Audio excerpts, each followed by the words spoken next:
Donc, je m'appelle Romain Casteres, je suis consultant en business intelligence et en big data chez Decube. Je suis MVP SQL Server et certifié Hortonworks développeur. Vous pouvez retrouver des articles sur mon blog pulseweb.fr et me retrouver sur Twitter @pulseweb. Et bonjour, je suis Benjamin Guilmertière, donc je travaille pour Microsoft France en tant qu'évangéliste technique et vous pouvez me retrouver sur @benjguin. Alors la slide sponsor, donc je fais partie du membre du board du GUS et nous ne pourrions pas organiser d'événements comme celui-ci qui sont gratuits pour vous sans nos sponsors, donc merci à eux. L'agenda de la session. Donc dans un premier temps, on va préciser quelques scénarios d'usage de l'analyse en temps réel. Dans un second temps, Benjamin vous fera une démo sur Sensor Data, à savoir des thermomètres connectés. Il vous présentera l'architecture lambda et nous verrons le big data en mode batch. Ensuite, deux grosses démos, une sur Apache Storm et l'autre sur Azure Stream Analytics, un nouveau service dans Azure. Et enfin, s'il nous reste du temps, vous pourrez poser des questions. Alors, quelques scénarios d'usage. Le monitoring en temps réel permet de prévenir et d'optimiser dans le but d'être réactif. Optimiser, prévenir notamment avec les voitures connectées. On pourrait éviter les bouchons si on est prévenu d'un chemin plus court et sans bouchon. Les objets connectés, notamment avec les thermomètres, si un thermomètre perçoit une température qui est 10% supérieure à la normale, il nous avertit et du coup on réagit un peu plus vite. La gestion de stock et notamment la supply chain pour approvisionner et ne pas manquer de produits, ou encore la détection de fraude. Optimiser, notamment pour le suivi des ventes en temps réel. L'analyse de Clickstream permet de suivre le chemin parcouru par un internaute sur un site internet et du coup on pourrait imaginer de lui pousser des offres en temps réel suivant son profil qu'on catégoriserait en temps réel. Et enfin, l'alerte de portefeuille financier vous permet de prendre les meilleures décisions pour finalement investir sur telle et telle action.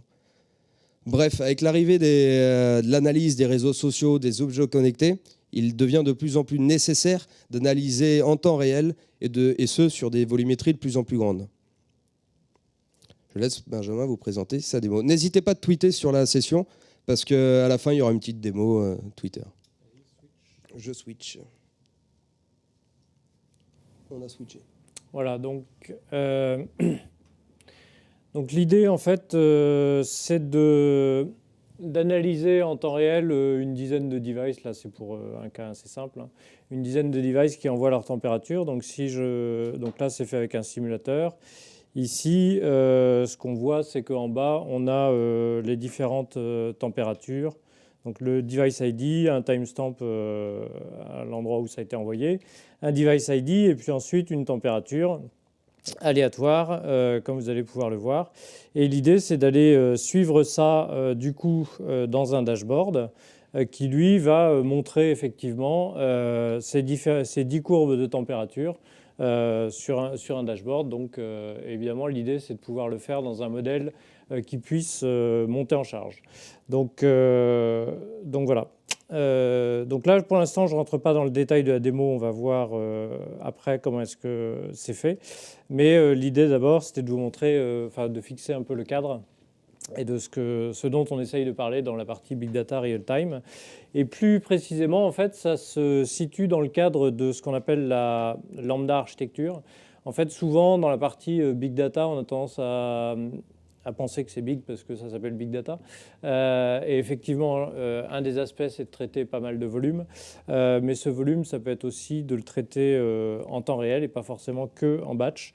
Donc en fait, on se réfère souvent à cette lambda architecture dans laquelle les événements arrivent ici. Et puis, ils sont envoyés d'une part dans un moteur de traitement real-time qui va pouvoir gérer des problématiques d'alerte, qui va pouvoir gérer des problématiques de dashboarding, etc. Et qui va pouvoir aller stocker les données qui, elles, sont plutôt fonctionnelles dans une base de données. Alors, une base de données SQL ou NoSQL, hein. Mais donner les différents indicateurs fonctionnels.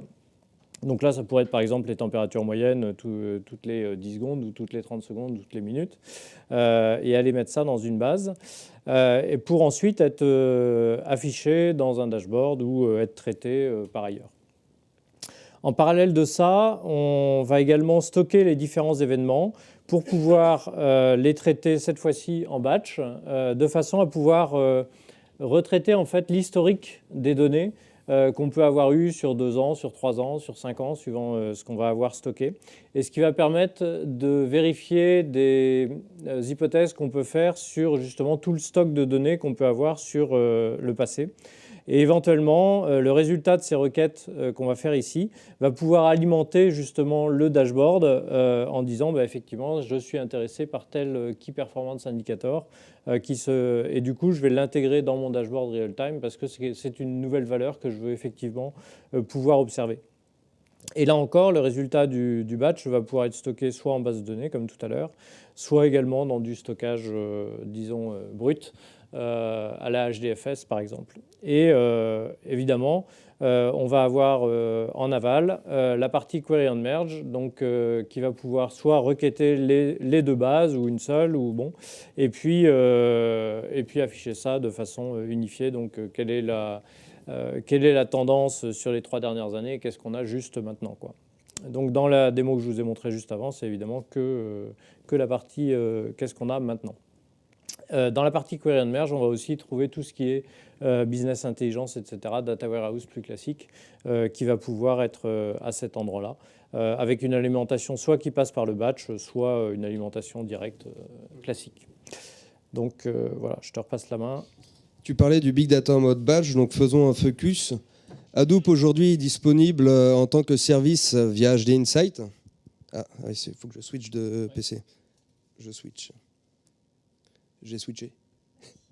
Donc Hadoop, je disais, existe en mode service via HD Insight et en mode plateforme as a service via la distribution Cloudera et Hortonworks. On parlait de traitement en mode batch. Oui, un des aspects du big data est qu'il travaille en mode batch, généralement. Et malgré la paralysation des traitements, le temps qu'un batch a fini de s'exécuter, finalement, de nouvelles données sont arrivées. Et donc, on n'est plus dans l'analyse en temps réel, mais dans l'analyse approximative du réel. Et là, on retrouve finalement le V de fréquence des 3 V du big data, à savoir la vélocité à laquelle les données arrivent.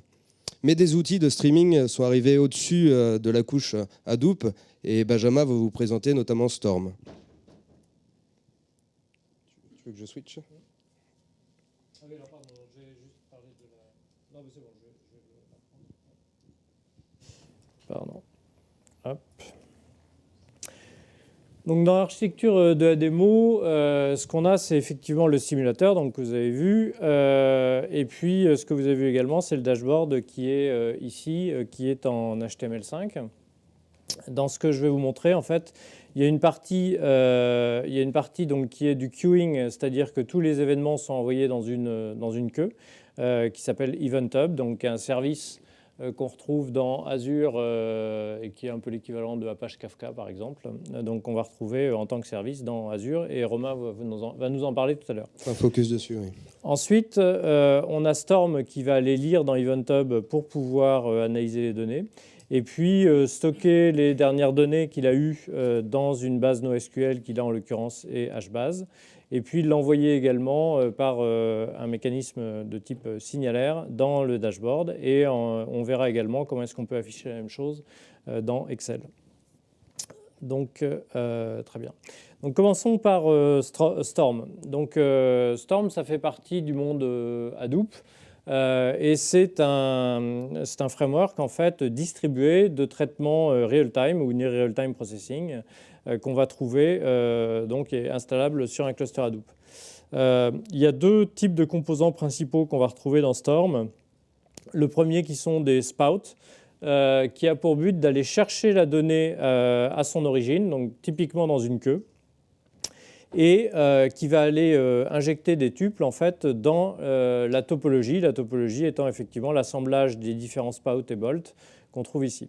Et puis les bolts qui vont faire un calcul ou faire une agrégation ou faire un filtrage ou un échantillonnage ou ce qu'on veut ou éventuellement à les stocker pour participer à l'architecture lambda.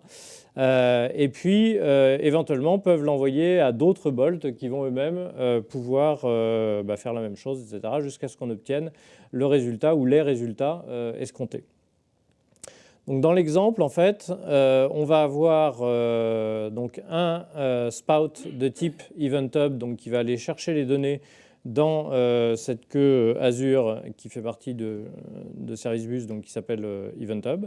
Et puis ensuite, on va avoir ce spout va envoyer les données à un premier bolt de type parseur qui va aller récupérer la donnée JSON et puis la traduire en tuple. Puis ensuite, elle va être envoyée à la fois à un bolt chargé d'alimenter le dashboard et à un autre bolt chargé d'alimenter la base NoSQL HBase.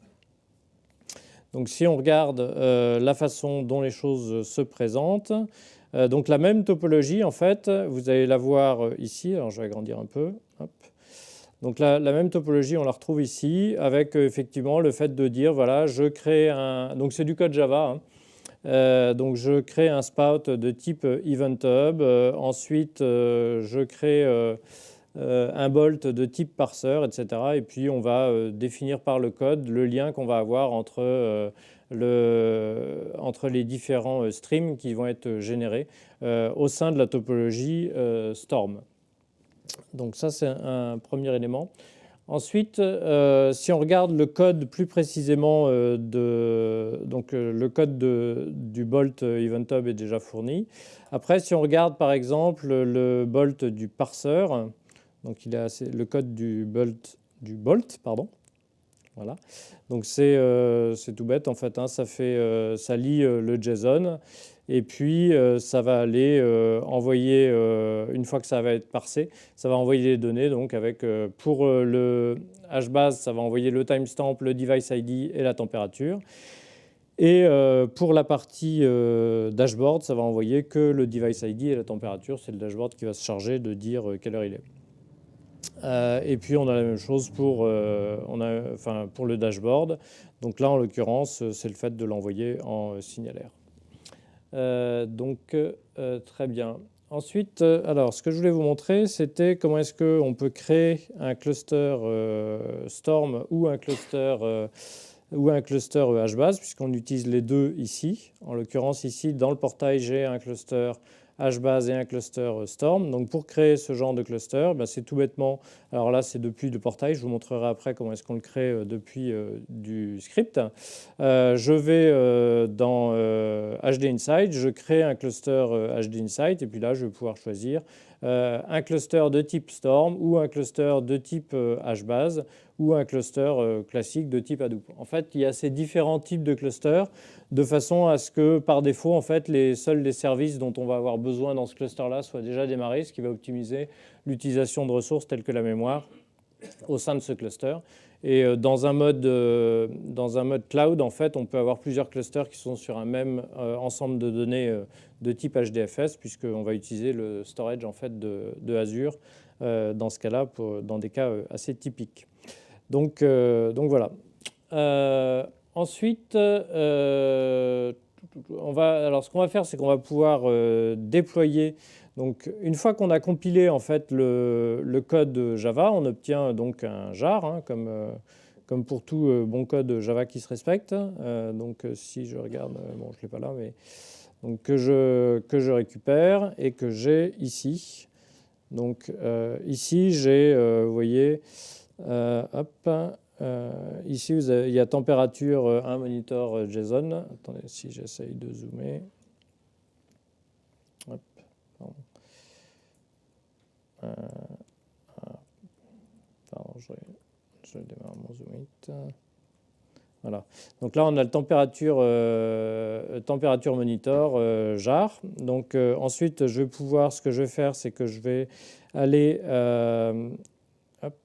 déployer ce jar-là. Donc là, je vais faire un storm jar, le nom du jar, ensuite la classe et puis le nom de la topologie que je vais déployer.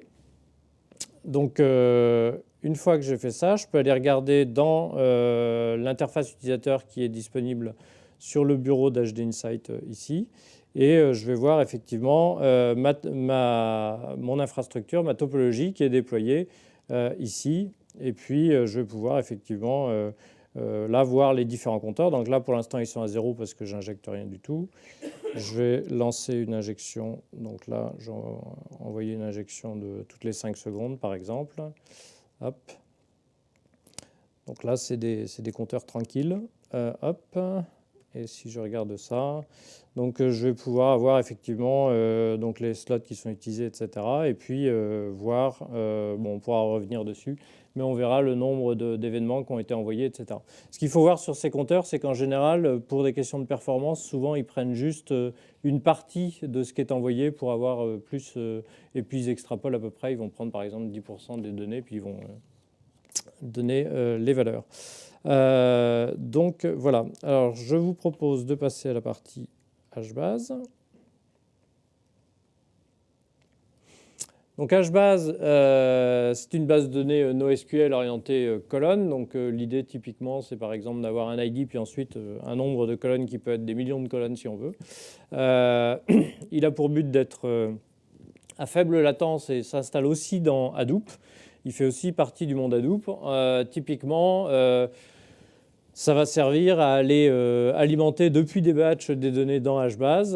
Donc tous les nœuds du cluster Hadoop vont pouvoir alimenter la base répartie HBase. Et puis ensuite, on va pouvoir aller interroger cette base en temps réel.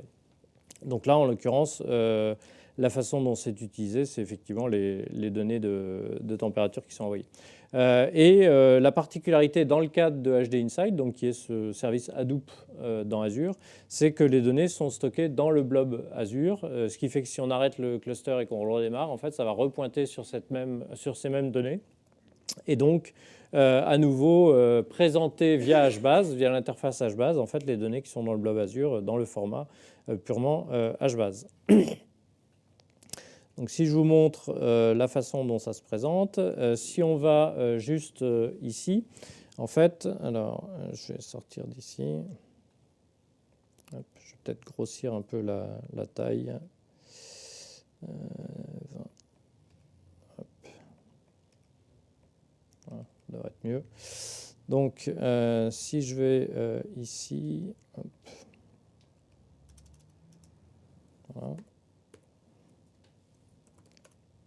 Voilà, donc en fait, je vais pouvoir rentrer, là par exemple, j'ai un shell qui me permet d'aller interroger ma base HBase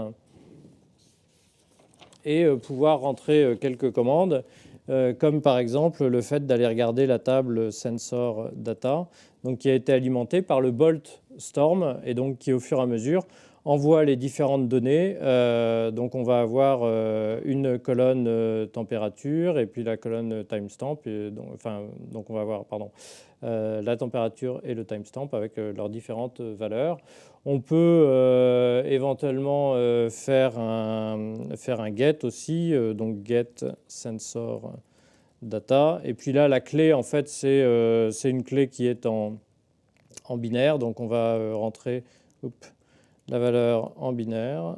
Hop. Par exemple, pour le device numéro 5.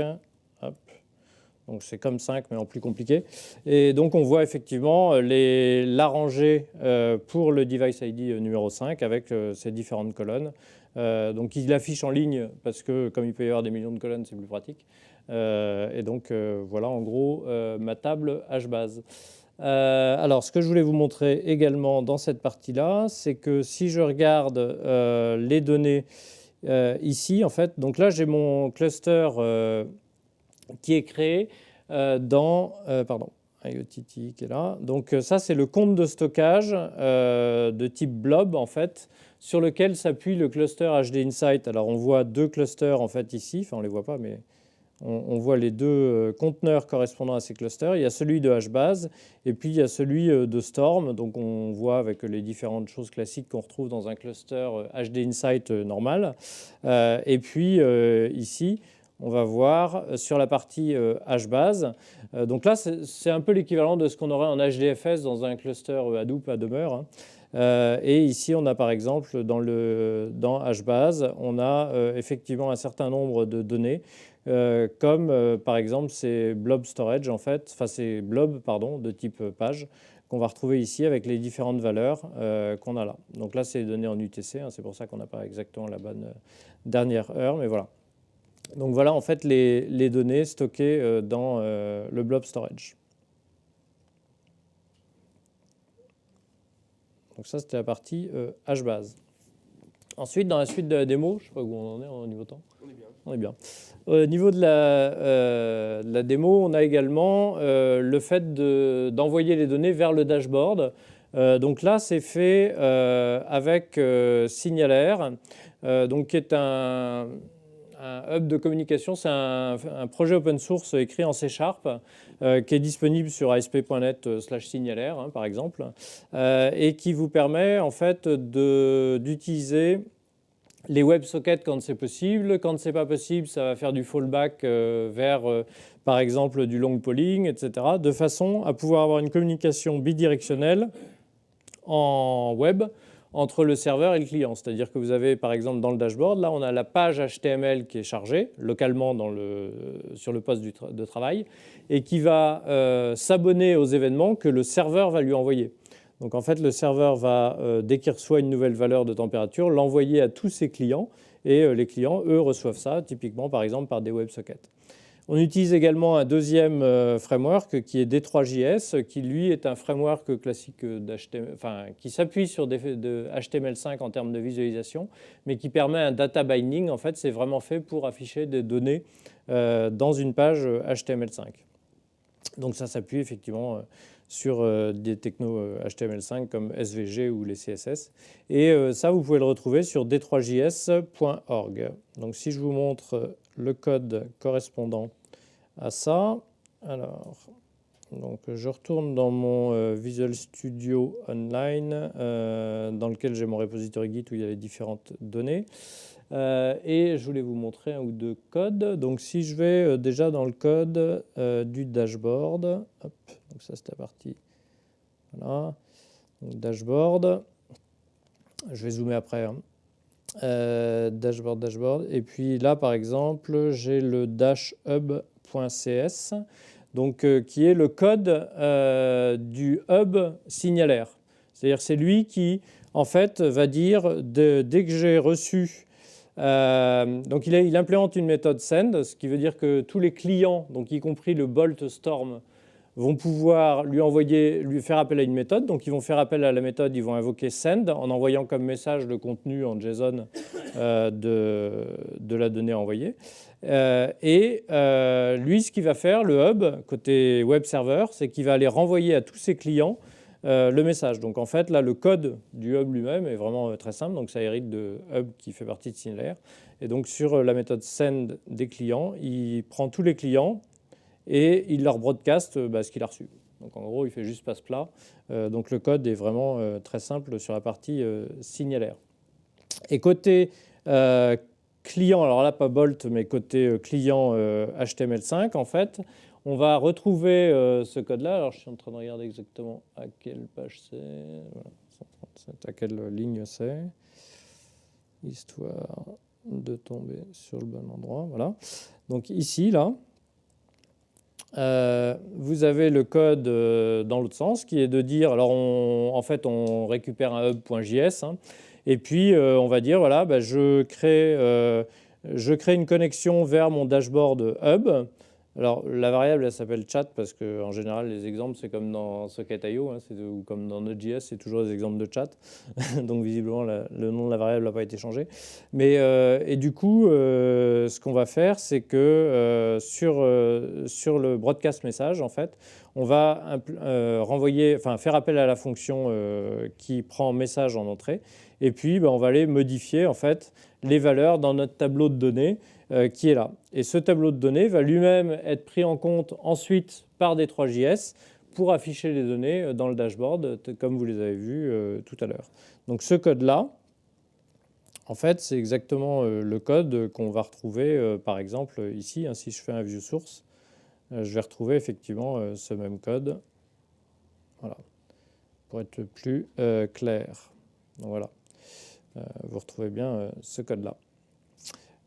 Donc ça, c'est la partie signalaire et D3JS. Donc sur D3JS lui-même, vous avez par exemple l'initialisation du tableau au début. Et puis ensuite, vous allez avoir le fait de dire quelle est l'échelle sur laquelle je représente mes données, etc. Mais vous avez aussi tout un tas de choses qui sont des choses purement HTML5 ensuite, correspondant aux différentes lignes avec du SVG ici. Donc voilà, donc une utilisation un peu des deux. Donc voilà sur la partie visualisation visualisation dans D3JS et dans Signalaire. Alors juste avant ça, je voulais vous montrer quand même à quel endroit vous pouvez... Cette démo-là, en fait, si vous voulez la refaire chez vous, vous allez sur azure.com et vous cherchez Sensor Data et vous allez retrouver en fait Analyzing Sensor Data with Storm on HD Insight. Et donc dans cet article-là, ça va vous montrer comment créer votre cluster HD Insight, comment écrire les bolts, etc., etc. Donc vous avez tout un tas de code, etc. En gros, le code, vous allez le retrouver ici. Très bien. Alors, dernière partie, c'est le fait de pouvoir mettre ça dans Excel, c'est-à-dire de dire, très bien, j'ai une visualisation qu'on a vue dans le dashboard, et pourquoi est-ce que je ne pourrais pas faire une visualisation dans Excel en temps réel puisqu'on peut, en fait, comme on peut faire des applications Excel qui sont écrites en JavaScript, et HTML5, du coup, on doit pouvoir rapatrier ce dashboard-là dans Excel. Donc, c'est ce que j'ai fait. Et donc, le code... alors, en fait, la façon dont ça se fait, en fait, c'est que vous créez un... Alors, où est-ce qu'il est, il doit être là. Non. En fait, alors, pardon, je vais le montrer plutôt ici. Vous créez, en fait, un site SharePoint de dev. Vous pouvez aller sur votre compte MSDN si vous en avez un, par exemple. Et puis, à partir de là, vous faites générer une application. Donc, dans ce site SharePoint qui dispose de cet environnement-là, de développement NAPA. Et puis, vous allez pouvoir développer votre application. Donc là, vous faites nouveau projet. Donc là, en l'occurrence, celui que je vais vous montrer, il est ici. Nouveau projet. Et puis, vous allez pouvoir directement manipuler votre code. Donc là, c'est le même dashboard, mais côté application. Et voilà. Donc, vous retrouvez une application ici. Voilà. Donc, avec votre home.html, c'est là-dedans que je vais faire afficher, par exemple, le slave dashboard qu'on retrouvait ici, donc avec le même code que tout à l'heure. Et puis, autre code intéressant qui est pas du tout ici, qui est à quel endroit? Je l'ai noté quelque part. Où est-ce que j'ai mis ça? C'est pas celui-là. Non, c'est ici, pardon. Donc ici, où en fait... voilà. C'est ça ce qui est intéressant. C'est ça ce que vous vouliez voir. Quand en fait je reçois une donnée, donc non seulement je vais l'afficher dans le HTML5, mais je vais également dire, voilà, la ligne dans Excel que je veux modifier, ça correspond au numéro de device. Et puis en fait, je vais aller sélectionner la cellule A avec le numéro de device et je vais aller changer la valeur. Voilà. Donc une fois qu'on exécute ça, bon, je vous passe le déploiement, etc. En gros, on va pouvoir exécuter ça comme ça. Donc si je l'ouvre ici, tac, et après j'en aurai fini. Donc ici, en fait, on va avoir le même dashboard qui va s'afficher ici.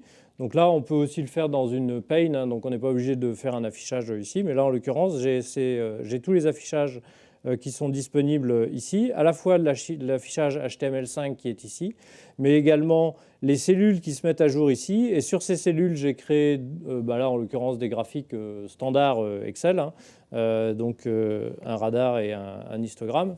J'aurais pu mettre un camembert, mais bon, c'est moins à la mode. Et donc voilà, donc là en fait, vous avez les mises à jour qui se font au fur et à mesure, et du coup, vous pouvez avoir un peu tout en même temps sur un tableau de bord. Donc c'est une façon d'afficher les choses. En gros, tu as créé une Office app et dans cet Excel, tu l'as appelé. Voilà, exactement. Ok. Ah oui.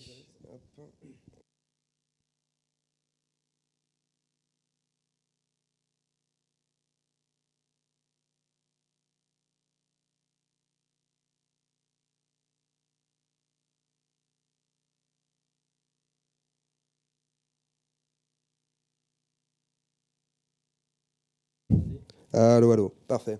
Alors, j'ai changé d'écran. Et donc, voici l'architecture de la démo. Donc, je vais récupérer le même jeu de données, à savoir les thermomètres connectés de Benjamin. Nous allons utiliser des event hubs pour collecter, ou plus ou moins un event hub pour collecter ces différentes données, et le service Stream Analytics pour les agréger au fil de l'eau. Enfin, nous stockerons ces données dans une base Azure SQL Database, et nous restituerons les données dans Excel, et notamment Power View. Parlons un peu de Event Hub. Donc Event Hub, c'est un service en ligne permettant de collecter jusqu'à 1 million d'événements. Le système de queue a été créé justement pour répondre à ces problématiques des objets connectés et l'analyse en temps réel.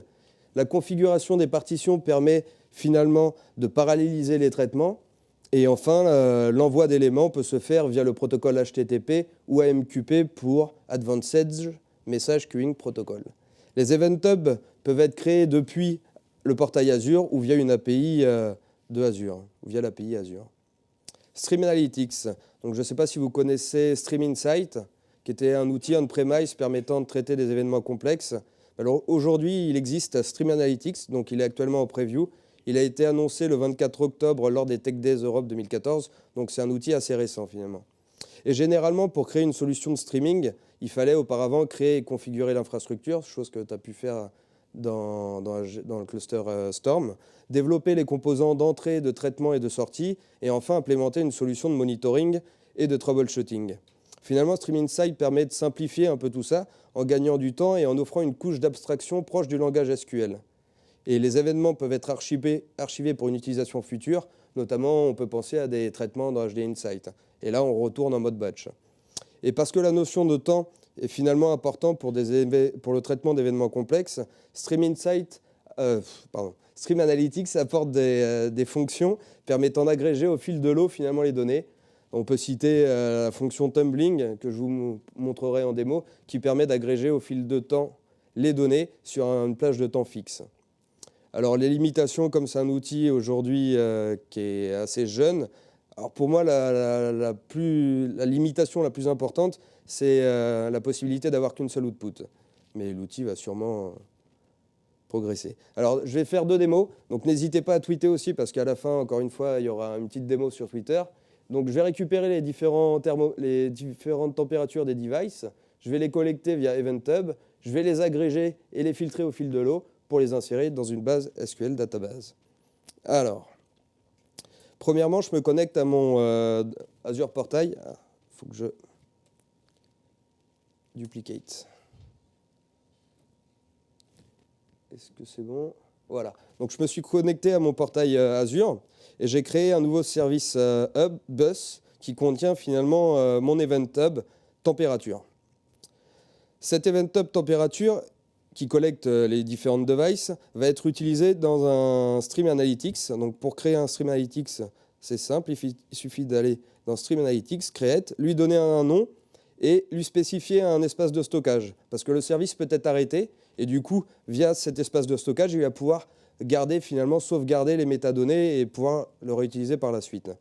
Donc si on regarde plus en détail mon Stream Analytics température, donc qu'est-ce qu'il faut configurer? Il y a 3 choses. Il y a les inputs, le query et l'output. Dans un premier temps, l'input.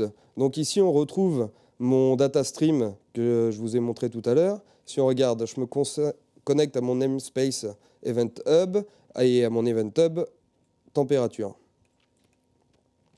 Ensuite, je spécifie que c'est du format JSON. Et voilà ma première source de données finalement configurée. Il est possible de référencer d'autres sources de données. Donc ici, qu'est-ce que j'ai fait? J'ai créé un JSON. Donc finalement, pour catégoriser finalement tous ces différents devices, imaginez que ces différents devices sont dans mon appartement et que le numéro 7, c'est mon jacuzzi, la température de mon jacuzzi.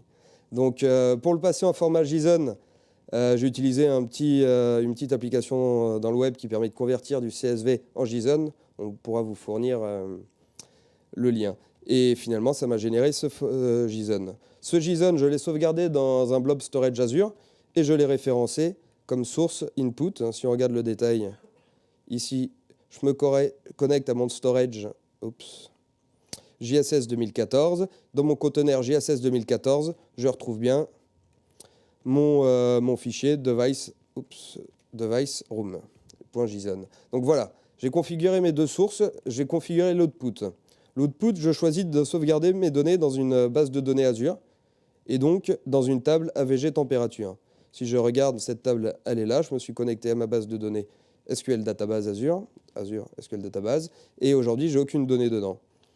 Pour les afficher, comme je vous ai dit, on va utiliser plutôt Excel, donc qui va nous permettre d'avoir un rendu comme celui-ci. Donc dans un premier temps, je vais tronquer les données et rafraîchir le cube Power Pivot et les requêtes Power Query. Donc, et puis après, je vais lancer les différents devices. Je vais attendre que ce soit fini. Hop, et normalement, ça va être bon. Donc si je start, donc là, ça va me générer finalement aléatoirement la température de mes 10 thermomètres. Donc, je start. En fait, là, j'ai créé du VBA permettant d'actualiser automatiquement un cube Power Pivot dans Excel, ce qui va me permettre d'avoir dans Power View une vue dynamique. Donc, ça va se rafraîchir. Et les devices vont envoyer les informations, si tout se passe bien. Voilà. Donc, dans ma buanderie, il fait plutôt 60 degrés. Dans mon jacuzzi, la température varie. Donc, voilà, le VBA me permet d'actualiser. Alors, il y a un petit temps de latence. Aujourd'hui, D3JS fait peut-être mieux en termes de restitution par rapport à l'analyse en temps réel. Mais nous sommes ici dans Excel, ce qui est pas mal. Et mes données sont disponibles dans ma base de données SQL Database. Donc, si je stoppe, si je veux bien retourner ici, dans mon onglet Excel, je vais déjà arrêter les différents devices. Je vais aller dans mon Excel et stopper le refresh. Et ici, dans cette vue, on voit le nombre d'événements que les différents devices sont envoyés par seconde. Voilà. Deuxième démo. Il manquait finalement la query. La query, la chose la plus importante, c'est qu'entre l'input et l'output, il y a la query. Et la query, comme je vous disais tout à l'heure, c'est du langage proche du SQL. Donc si on regarde plus en détail, on a la date de début moins les 5 secondes, parce qu'on va agréger les données sur les 5 dernières secondes. On a ensuite l'ID de la device, le device room qui va me permettre d'afficher finalement la room du thermomètre. Je fais un average de la température qui arrive et je compte le nombre d'événements en faisant un compte étoile. Et ici, vous voyez ma jointure. Hop. Donc, on est vraiment proche du SQL. Hein. Ma jointure qui me permet finalement de référencer cette donnée. Et la fonction Tumbling Windows dont je vous parlais tout à l'heure, qui me permet finalement d'agréger, de faire un group by sur les 5 dernières secondes. Deuxième exemple, à savoir Twitter, donc j'espère que vous avez tweeté. J'ai ici un service qui tourne et qui écoute finalement le tag JSS 2014. Donc je vais l'arrêter. Si on regarde l'architecture de cette solution, j'ai un Event Hub qui reçoit les différents tweets, à savoir JSS Twitter. J'ai ensuite un Stream Analytics qui s'appelle Twitter Stream, je suppose. Non, c'est le Twitter. Qui envoie, donc en input, j'ai mon Event Hub. En query, j'ai finalement, ici, je n'agrège pas les données. Je prends juste ces données. Donc là, il n'y a pas forcément, c'est pas forcément intéressant d'utiliser Stream Analytics pour ce faire, mais ça me permet de sauvegarder les données dans une base de données pour en faire une analyse ultérieure. Et l'output, je sauvegarde ces données-là dans une table qui s'appelle Twitter. Donc si je regarde cette table Twitter, depuis le début, elle a recueilli vos tweets et on peut les voir ici. Donc encore une fois, si on les affiche dans Excel et que je rafraîchisse les données, vous allez pouvoir voir les données qui se sont passées depuis le démarrage finalement de cette session. Et donc, vous allez sûrement pouvoir vous reconnaître. Donc, Bertrand Pierson a gagné. Il a tweeté le plus de tweets sur le tag JSS 2014. Si on regarde un graphique par rapport au temps, il ne m'a pas actualisé les données. Ah, je vais trop vite. Power View, refresh. Voilà. Bon, c'est censé. Et une autre dernière démo, parce que finalement, D3JS se porte bien à l'analyse en temps réel. Donc, cette démo, l'architecture est finalement aussi simple. C'est que j'ai un event hub en début d'analyse, qui reçoit finalement et qui collecte les différents tweets. J'ai ensuite un autre Stream Analytics qui, lui, comme tout à l'heure, va avoir l'input Event Hub, mais là, on va agréger les données. On va agréger les données ici sur une fenêtre de, je pense, 10 secondes. On va vérifier. Donc, je récupère le timestamp, je récupère le nombre d'utilisateurs, je fais un compte d'événements et j'utilise encore une fois ma fonction Tumbling Windows pour agréger les données au fil de l'eau sur les 10 dernières secondes. Et l'output, ici, je choisis de faire un autre Event Hub et non pas les stocker dans une base de données.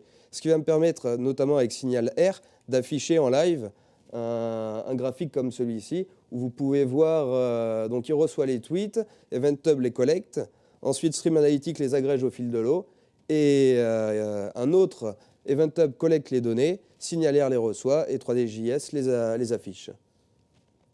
Voilà, ce qui me permet d'avoir finalement un dashboard assez sympa en temps réel. Voilà.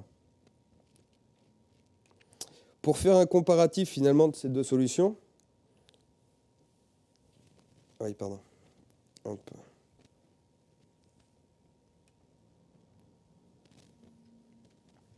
Si tu veux commencer.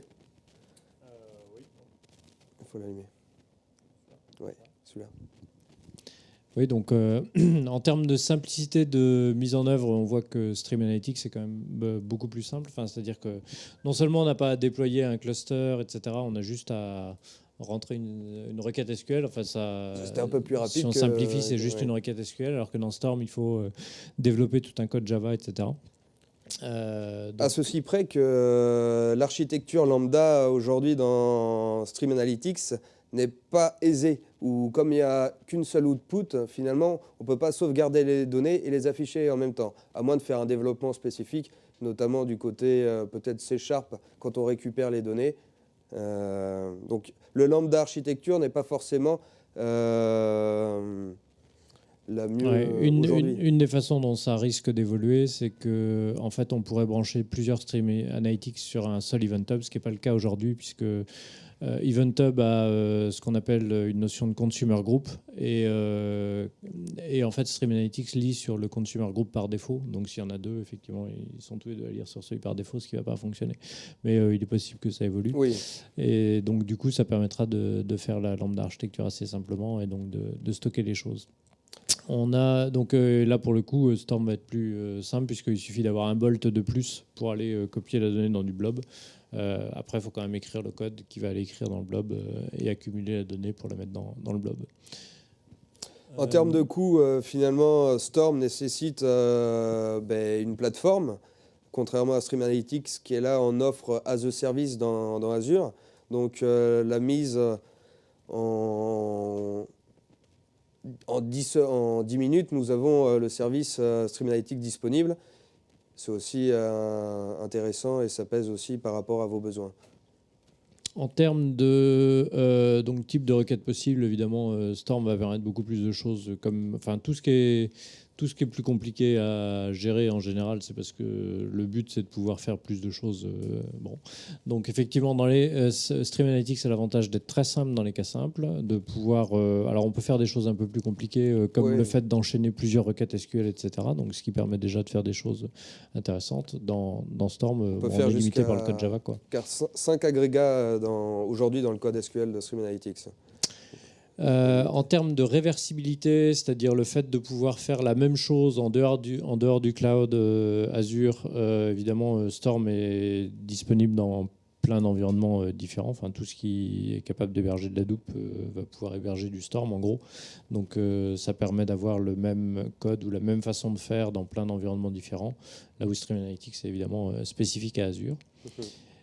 Je dirais en termes de scalabilité, Stream Analytics l'emporte, puisque le service peut être scalable. Je ne sais pas si vous avez vu, mais je n'ai pas montré toutes les fenêtres et tous les onglets que Stream Analytics pouvait avoir, mais on a l'option finalement de le scaler quand bon vous semble et de configurer encore certaines choses.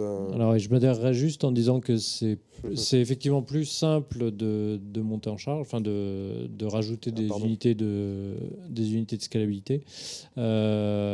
Après, sur un cluster Storm qu'on va créer avec la bonne taille, en fait, dans Azure, ça va être aussi possible de traiter au moins autant d'événements, quoi. En effet. Pour venir au slide, la souris qui est là. N'hésitez pas à évaluer la session parce que ça nous fait progresser. Et enfin, si vous avez des questions, on aura peut-être des réponses.